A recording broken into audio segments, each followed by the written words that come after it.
অধিবেশন যখন সংসদে আসে তখন প্রত্যেকটা অধিবেশনে আইন পাশ করার সুযোগ থাকে। মূলত বাজেট অধিবেশনটা হয় বাজেটের জন্য, জাতির ভাগ্য নির্ধারিত হবে আগামী 1 বছরের জন্য।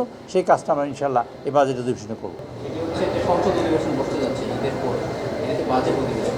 এই বাজেট অধিবেশনে কি শুধু বাজেটের আলোচনা হবে? কারণ ইতিমধ্যে বিরোধীরা আন্দোলনে আছে, সেটা হচ্ছে যে আপনারা যে কোনো অধ্যাদেশ বাতিল করেছেন, এর মধ্যে সবচেয়ে যে সংসদ আলাদা সচিবালয় ছিল সেটিতে তারা বিক্ষোভ মিছিল করেছে এবং বিচার ব্যবস্থার উপর একটি হস্তক্ষেপ। যে অধ্যাদেশগুলো বাতিল হয়েছে এই বাজেট অধিবেশনে সেই অধ্যাদেশগুলো সম্ভাবনা আছে। আচ্ছা, অধিবেশন যখন সংসদে আসে তখন প্রত্যেকটা অধিবেশনে আইন পাশ করার সুযোগ থাকে, প্রত্যেকটা অধিবেশনে। এটা বাজেট অধিবেশনের কোনো স্পেশাল নাই।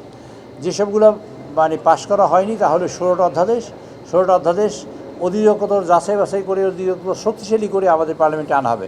যেগুলো এখন এই সেশনে আনা সম্ভব, এটা 3-4টা ধাপ আছে।